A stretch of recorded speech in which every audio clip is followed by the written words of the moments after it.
Saudara, Yohanes 21 ayat 6, 9, dan 11 dikatakan ini. Lalu kata Yesus kepada mereka, tebarkanlah jalamu di sebelah kanan perahu, maka kamu akan mendapatkannya. Mereka pun menebarkannya dan mereka tidak dapat menariknya lagi karena banyaknya ikan. Nah Bapak Ibu Saudara, menerima itu sudah kita belajar sama-sama, kita pengen menerima. Sesudah menerima bukan cuma menerima, tapi kita mau gak tolongin dia. Tapi Yesus tolongin loh. Di tengah-tengah kegagalan murid-muridnya, nggak dapet ikan, tapi Yesus datang dengan solusi loh. Maka dia ngomongin, dia katakan, tebarkanlah jalamu di sebelah kanan perahu, maka kamu akan mendapatkannya. Nah mau nggak ketika kita jadi pribadi-pribadi yang kenal Tuhan, ketika kita ketemu orang-orang yang gagal, mau nggak? Bukan cuma kasih ruang untuk kita nerima dia, mau nggak kita tolongin dia? Mau nggak kita bantuin dia? Ketika dia gagal supaya dia mengalami keberhasilan. Bapak Ibu saya pengen tahu begini, bukan sekedar kata-kata. Kalau dia kan ngomongin tebarkan jalanmu Tuhan dapat karena Tuhan. Tapi kalau kita ngomong gini, ayo kamu usaha. Mungkin aja kita perlu korban juga tenaga kita. Mungkin kita perlu korban juga keuangan kita. Mungkin kita perlu korban juga pikiran kita dan banyak hal. Nah artinya benar-benar gini, kita mau nggak kalau kita benar-benar punya kasih. Ya, kalau kita benar-benar punya kasih yang tak berkesudahan, otomatis kita pengen banget nolongin orang. Sekalipun mungkin kita ngalamin kerugian. Nah Bapak Ibu, benar-benar kan, tebarkan jalanmu ke sebelah kanan. Ada solusi yang Tuhan berikan. Ada hasil yang Tuhan berikan. Nah ketika kita nolong orang, ketika kita bantu anak kita, ketika gagal 1 tambah 1, dia gak ngerti. 1 tambah 1 berapa? 4, 1 tambah 5, 1 tambah 1, 6. Kita udah gede-gedean. Tolongin dong. Kalau makasih anakmu. Pelan-pelan. 1 tambah 1. Kadang-kadang gregetan ngedemel gitu kan. Nah waktu kita nolongin juga begitu juga kan. Kadang-kadang gregetan. Kesel bener. Tapi mau gak? Tolongin. Bukan cuma nerima dia nilainya 100. Bukan nerima dia nilainya 90. Tapi ketika dia 1 tambah 1 dia bingung. Bapak Ibu, mungkin Bapak Ibu sedang ketawa. Dulu kita juga 1 tambah 1 juga bingung. 1 tambah 1, aduh. Benar kan gampang, sekarang kita ngomong gampang karena kita sudah tahu. Dulu kita juga bodoh kan, sama-sama belajar. 1 tambah 1, bingung. Apalagi udah kali-kalian, tambah bingung lagi. Apalagi udah bagi-bagian. Wah, kalau bagi-bagi itu bingung Pak. Sampai hari ini juga kita susah kan kalau bagi-bagi kan. Kita bagi-bagi duit susah, bagi-bagi berkat juga susah. Sampai sekarang susah. Loh bener, sampai sekarang susah kalau bagi-bagian. Tapi kalau tambah-tambahan kita senang nambah ini, pengen nambah semua, senang banget. Sampai hari ini Bapak Ibu kita masih belajar namanya bagi loh. Loh beneran, coba Bapak Ibu bagi dong berkatnya, bagi dong punya. Enggak tinggal dikit nih. Kita kan pelit banget kan. Kita masih belajar Bapak Ibu, sampai hari ini masih belajar bagi-bagian. Sudah yang lulus bagi-bagiannya? Sudah ada yang lulus, puji Tuhan. Nah Bapak Ibu di ayat ke-9 dikatakan gini. Ketika mereka tiba di darat, mereka melihat api dan arang, dan di atasnya ikan dan roti. Bapak Ibu Saudara, bicara ngomong api arang, Bapak Ibu, Tuhan tuh gak ngomong begini. Jadilah api arang. Enggak loh, Tuhan tuh benar-benar gini. Dia datang, dia siapin kayu, api, arang, segala-galanya Tuhan siapin. Ini bukti Tuhan benar-benar kasihnya tuh luar biasa banget. Coba kalau kita. Kalau suami kita salah. Dia ngomong ini, gue gak masakin hari ini dulu. Syukurin dulu. Tuhan tuh enggak loh, dia tolongin loh. Dia ngomong gini, ketika mereka tiba di darat, mereka melihat api arang. Mereka melihat, murid-muridnya melihat, siapa yang siapin? Siapa yang sediain? Tuhan. Tuhan enggak dengan perkataannya, jadilah kayu, ranting-ranting jadi kayu, semua kumpul sini. Semua. Enggak. Saya percaya Tuhan cari kayu-kayu itu.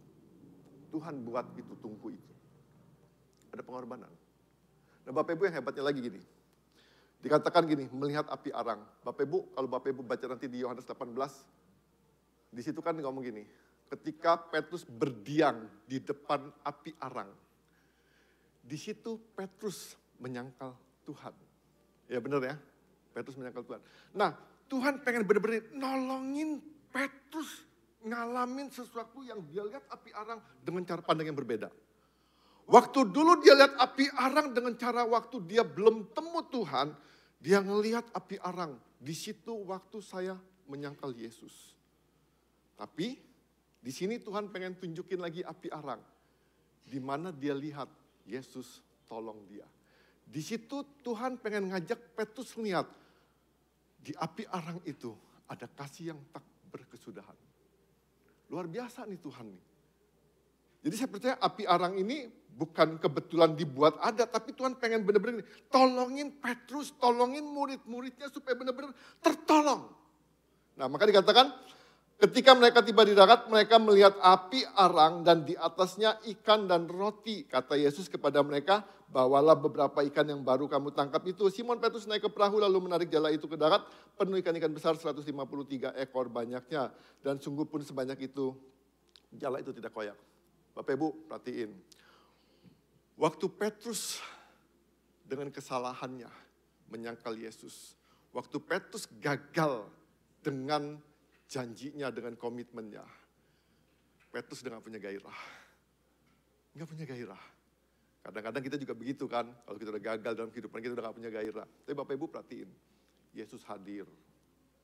Yesus hadir memberi kegairahan. Nah maka dikatakan gini, Petrus naik ke perahu lalu menarik jala ke darat, penuh ikan-ikan besar 150 ekor. Nah, waktu dia dengar ini, waktu dia dengar ada Yesus, dia ayat ini ya, ayat sebelumnya dikatakan gini.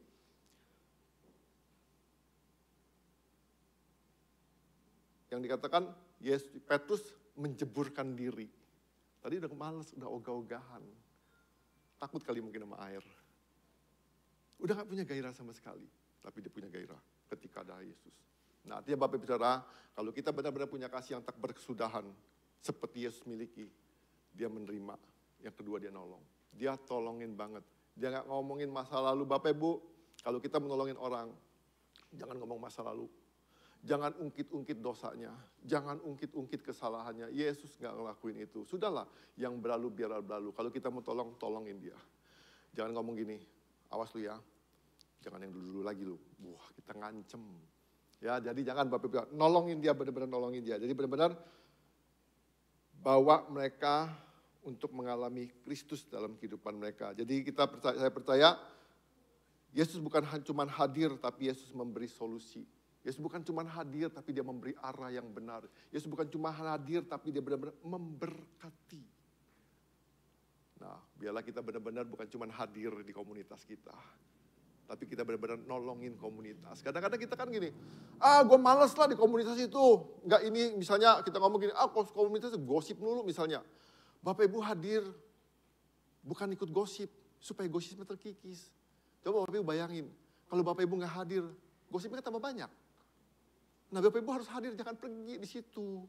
Tetap bertahanlah supaya gosipnya terkikis. Kalau kita pergi, coba kalau Bapak Ibu bayangin, kalau Yesus gak hadir di murid-muridnya ini, kecewa terus dia nih, gagal. Nebar jala, aduh gak dapet lagi, waduh kasihan. Ya, jadi tolongin mereka, ya benar-benar minta hikmat Tuhan, supaya kita benar-benar ambil keputusan yang benar. Ya, yang ketiga, wujud dari kasih Tuhan Yesus terhadap orang-orang yang gagal adalah, yang ketiga adalah membarui. Ya, di sini katakan gini, Yohanes 12:14 dikatakan ini, kata Yesus kepada mereka, marilah dan sarapanlah. Tidak ada di antara murid-murid itu yang berani berkata kepadanya, siapakah engkau, sebab mereka tahu bahwa ia adalah Tuhan. Yesus maju ke depan, mengambil roti dan memberikannya kepada mereka, demikian juga ikan itu. Itulah ketiga kalinya Yesus menampakkan diri kepada murid-muridnya, sudah ia dibangkitkan dari antara orang mati. Bapak Ibu Saudara, kalau kita lihat pola-pola penampakannya, Tuhan tuh pengen benar-benar gini, memperbaharui kehidupan kita. Artinya Bapak Ibu Saudara, kalau Tuhan tampil atau Tuhan datang, kalau Tuhan hadir dalam kehidupan kita, dalam keluarga kita, artinya apa? Tuhan tuh pengen memulihkan kita. Tuhan tuh pengen memperbaharui kita. Nah, di sini dikatakan gini, ayat 12. Kata Yesus kepada mereka, marilah dan sarapanlah. Ini satu ajakan. Marilah dan sarapanlah. Nah Bapak Ibu Saudara, kalau kita lihat gini, marilah dan sarapanlah, Yesus ada posisi di sini, murid-murid ada posisi di sono. Nah ini satu ajakan, satu undangan supaya murid-muridnya kembali kepada Tuhan. Kembali kepada komunitas yang seharusnya. Artinya Bapak Ibu Saudara, kalau kita pengen mengalami pembaharuan dalam kehidupan kita, kalau kita menjauh dari komunitas, kalau kita menjauh daripada Tuhan, kita nggak bakal mengalami pembaharuan dalam kehidupan kita.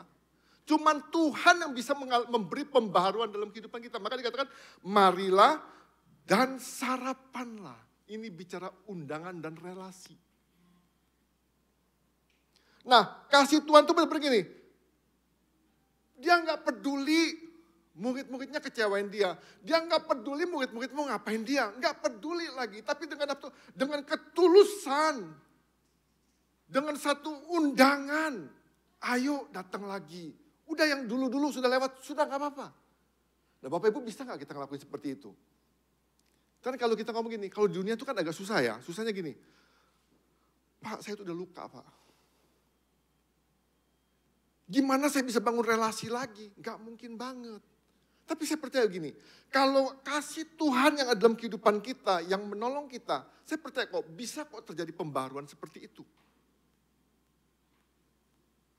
Nah masalahnya kadang-kadang gini, kita selalu berpikir dan berpikir untuk satu tindakan yang akibatnya kita banyak sekali menganalisa yang akhirnya kita nggak ngelakuin itu. Coba Bapak Ibu bayangin, seandainya Yesus berpikir gini, marilah dan sarapanlah. Ya sudah capek-capek loh, udah siapin kayu areng, ya kan, sudah dibakar-bakar, dikasih bakarin ikan, disiapin roti. Wah, sama juga kita kan gitu kan, misalnya kita ngomong ke sana atau kita ngomong ke sana. Udah siapin ruang, udah bersih-bersihin rumah, udah siapin sate segala macem, ya kan, semua udah siapin semuanya lah. Aduh, pengen ngundang lah. Tapi kita mikir-mikir, dateng gak dia ya? Nerima gak undangan gue ya? Bapak Ibu, kalau kita pikir-pikir seperti itu Bapak Ibu, sate dan teman-temannya jadi dingin. Kita kan gak bakal ngundang. Kalau Yesus berpikir seperti itu juga, dateng gak ya? Gue ngundangin dia dateng gak ya kira-kira ya? Aduh gue capek-capek begini ngapain? Tapi Bapak Ibu perhatiin kita, marilah dan sarapanlah. Tidak ada di antara murid-murid yang berani berkata kepadanya, siapakah engkau? Sebab mereka tahu bahwa ia adalah Tuhan. Bapak Ibu harus sadar, harus tahu benar-benar. Orang yang gagal itu pasti malu.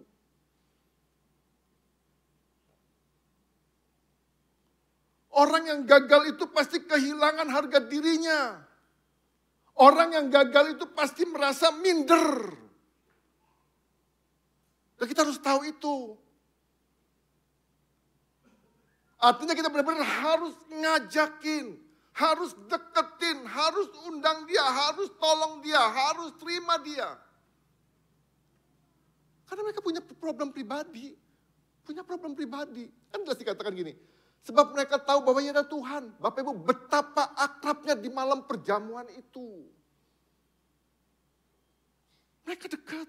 Mereka makan sama-sama, mereka minum sama-sama. Dekat. Kenapa jadi jauh? Kenapa harus Tuhan undang?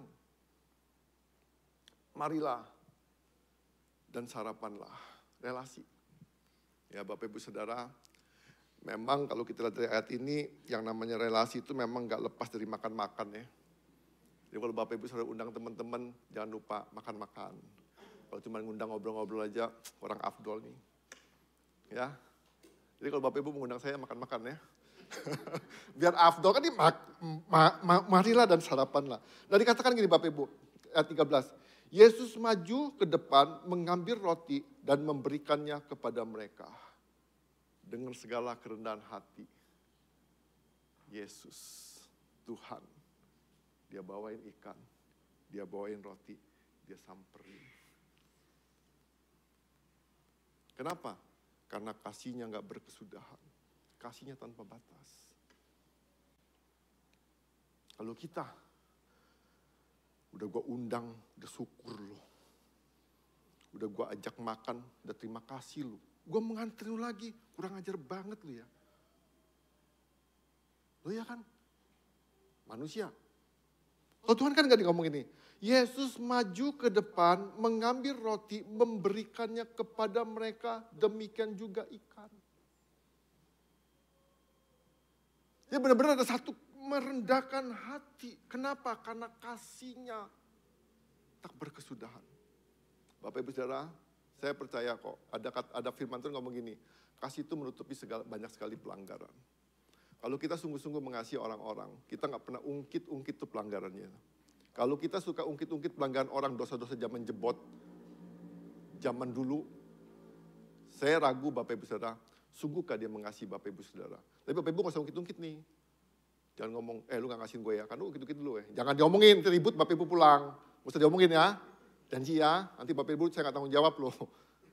Ya, saya nggak tanggung jawab. Saya cuma ngomong gini, kasih menutupi banyak sekali pelanggaran.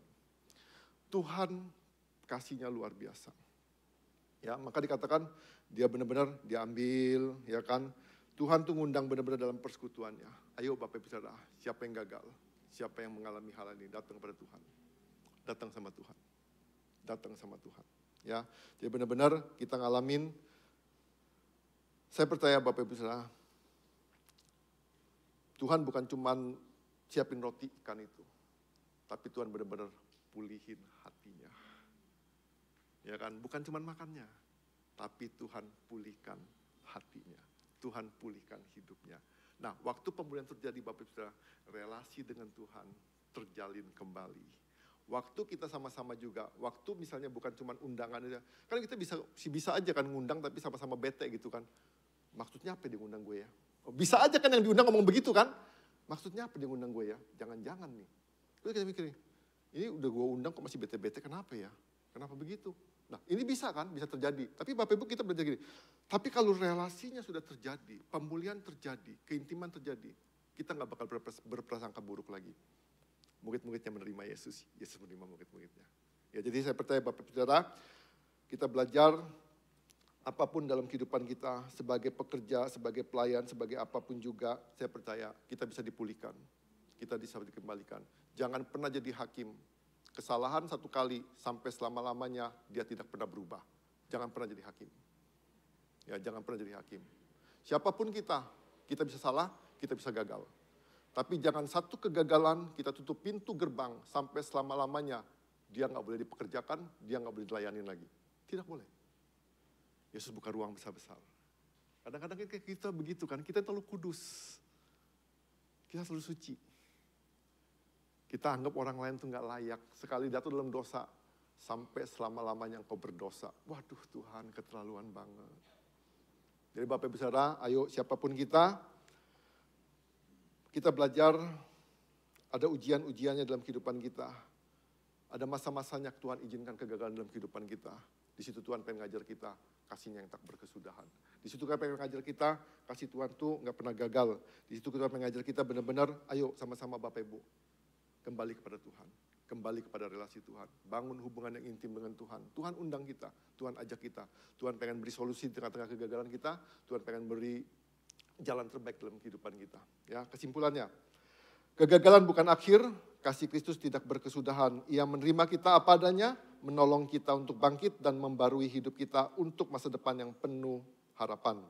Kasih Kristus tidak pernah berakhir, ia tidak hanya mengampuni dosa, tapi juga memulihkan hati yang hancur. Mari kita berdoa.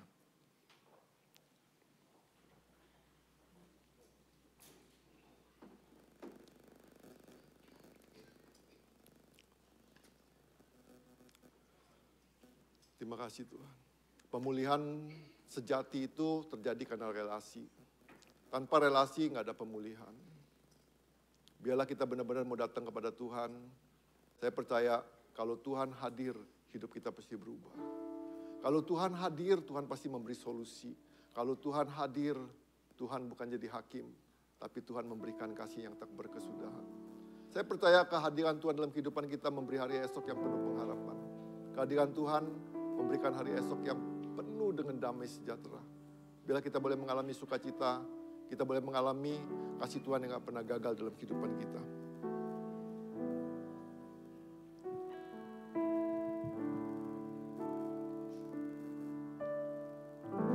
Sebab Dia hidup,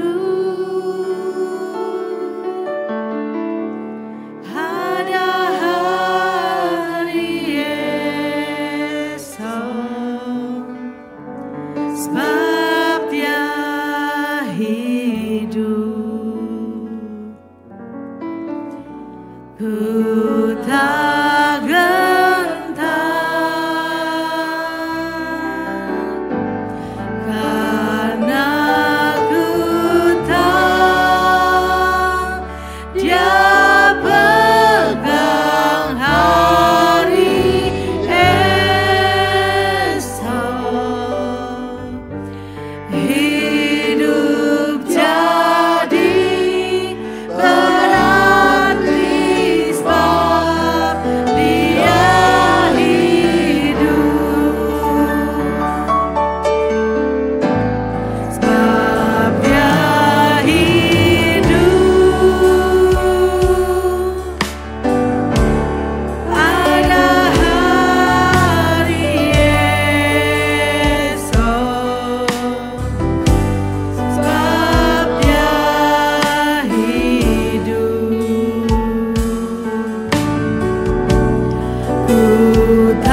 kita mengalami kegagalan, kalau kita mengalami banyak hal dalam kehidupan kita yang kita nilai itu kegagalan, kita buat komitmen, kita buat janji terhadap Tuhan, terhadap sama kita, tapi kita ngalamin kegagalan.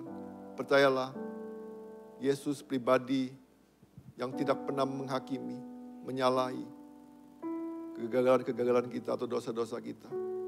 Tapi dia Tuhan yang penuh dengan kasih, yang kasihnya gak berkesudahan. Dia mau menerima kita apa adanya. Bukan cuma menerima, tapi dia mau menolong kita. Bukan cuma menolong, tapi dia memperbaharui kita. Dia mau bawa satu pemulihan dalam kehidupan kita. Percayalah Bapak Ibu Saudara, Yesus hadir dalam kehidupan kita yang tanpa kita sadari. Seperti murid-muridnya gak sadar ada Yesus yang melihatnya. Ada Yesus yang memperhatikannya, ada Yesus yang peduli. Sama dalam kehidupan kita Bapak Ibu Saudara. Apapun yang kita alami dalam kehidupan kita, ada satu pribadi yang benar-benar peduli. Yang sungguh-sungguh mengasihi kita, yang kasihnya gak berkesudahan. Dia datang kepada kita. Dia mau menerima kita. Dia mau menolong kita. Dia mau memperbaharui kita. Supaya kita boleh memperoleh masa depan yang penuh pengharapan. Kegagalan bukan akhir hidup kita. Kegagalan bukan kita gak bisa buat apa-apa lagi. Kegagalan Tuhan izinkan supaya kita bisa mengalami. Kita bisa melihat janji Tuhan. Kita bisa melihat kuasa Tuhan. Kita boleh mengalami kuasa Tuhan dalam kehidupan kita. Sehingga dalam kehidupan kita boleh mengalami pengharapan yang luar biasa. Kita boleh mengalami masa depan yang cemerlang. Kita boleh mengalami masa depan yang cerah dalam kehidupan kita. Jangan biarkan kegagalan itu menghentikan langkah kita. Jangan biarkan kegagalan itu membuat kita gak bisa buat apa-apa. Membuat kita putus pengharapan. Tuhan, terima kasih Tuhan Yesus.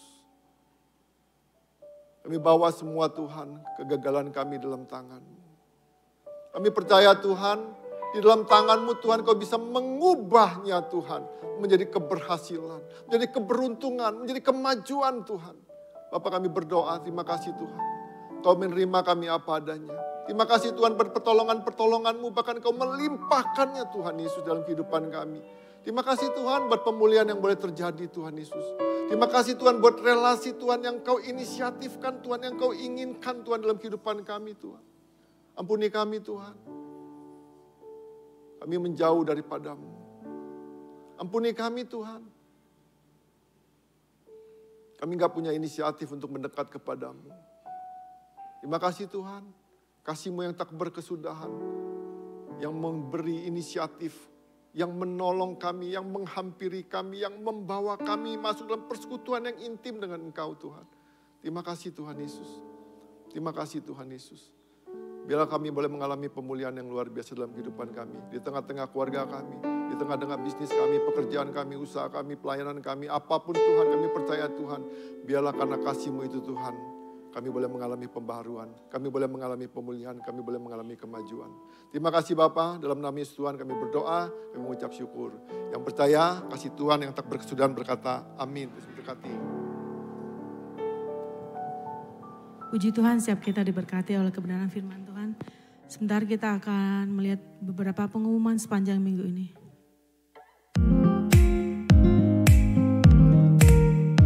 Pengumuman di minggu keempat.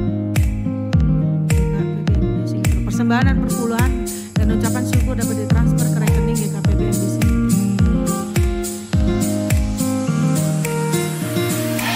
Laporan keuangan dari tanggal 20 sampai 26 April.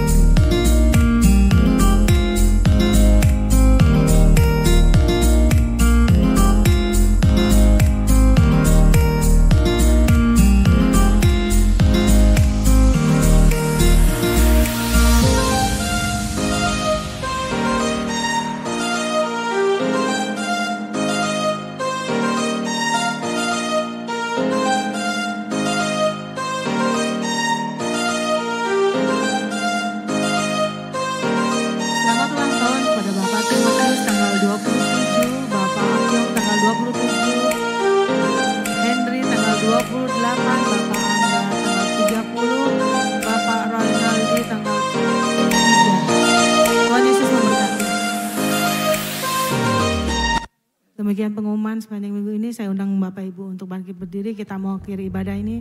Kita mau kasih satu pujian sebab Tuhan baik. Sebab Tuhan baik,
diwakilin kan Jil? Iya, mari kita berdoa untuk mengakhiri ibadah pada pagi hari ini. Kasih setiamu sungguh luar biasa Tuhan. Di dalam kehidupan kami pribadi lepas pribadi.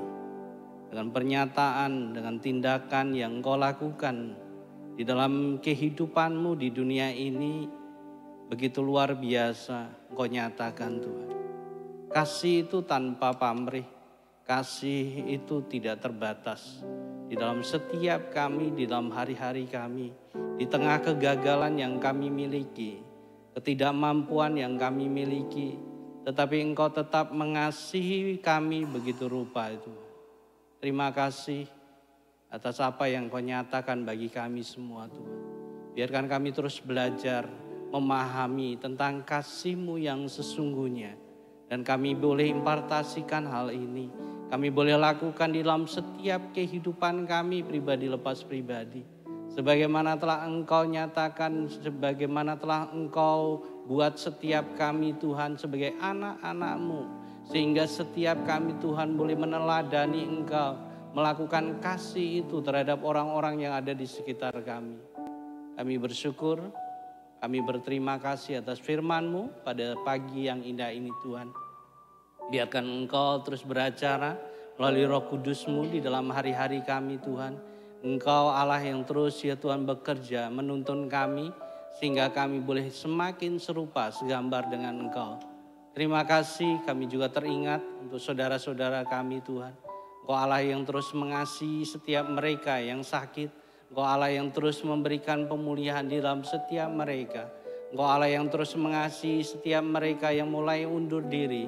Dan mereka terus bergerak, memiliki semangat yang baru. Karena kasih-Mu terus melingkupi setiap mereka ya Bapa. Kasih-Mu juga melingkupi setiap kami yang saat ini ya Tuhan mungkin mengalami kesedihan, kepedihan, kegagalan di dalam hari-hari kami Tuhan. Tetapi kami boleh menyadari kasih-Mu itu tidak terbatas Tuhan. Terima kasih, kami juga berdoa Tuhan untuk bangsa dan negara kami. Engkau Allah yang terus bekerja bagi bangsa kami. Engkau Allah yang melingkupi bangsa kami. Kasih-Mu terus menyertai Tuhan bangsa kami ya Tuhan. Di tengah segala kepemimpinan yang ada, Engkau Allah yang campur tangan. Kami juga berdoa khusus untuk kota Metro Tuhan. Kasih-Mu melingkupi kota ini Tuhan. Penyertaan-Mu nyata atas kota ini. Biarkan damai sejahtera-Mu ada terus ya Tuhan di dalam kota kami ya Bapa. Terima kasih, kami sungguh bersyukur ya Tuhan atas semuanya ya Tuhan. Kami menyerahkan Tuhan kehidupan kami ke dalam tangan kuasa-Mu. Biarkan Engkau Allah yang menyertai kami Tuhan di dalam hari-hari kami. Kami juga bersyukur untuk sepanjang minggu ini. Kami boleh ya Tuhan Engkau berkati. Dan kami akan menjadi berkat, akan memberikan yang terbaik melalui persembahan kami Tuhan. Biarkan ini semua untuk kemuliaan nama-Mu. Sebentar kami mundur dari tempat ini, angkatlah kedua belah tangan-Mu. Terimalah berkat dari Allah Bapa, Putra dan Roh Kudus. Biarlah kasih, sukacita, damai, sejahtera ada di dalam setiap-Mu. Biarkan kasih Allah menerangi hari-hari-Mu, menerangi kehidupan-Mu. Sehingga hal itu terpancar di dalam hari-hari-Mu. Dan nama Tuhan dipermuliakan dari saat ini sampai Maranatha. Yang percaya katakan. Selamat hari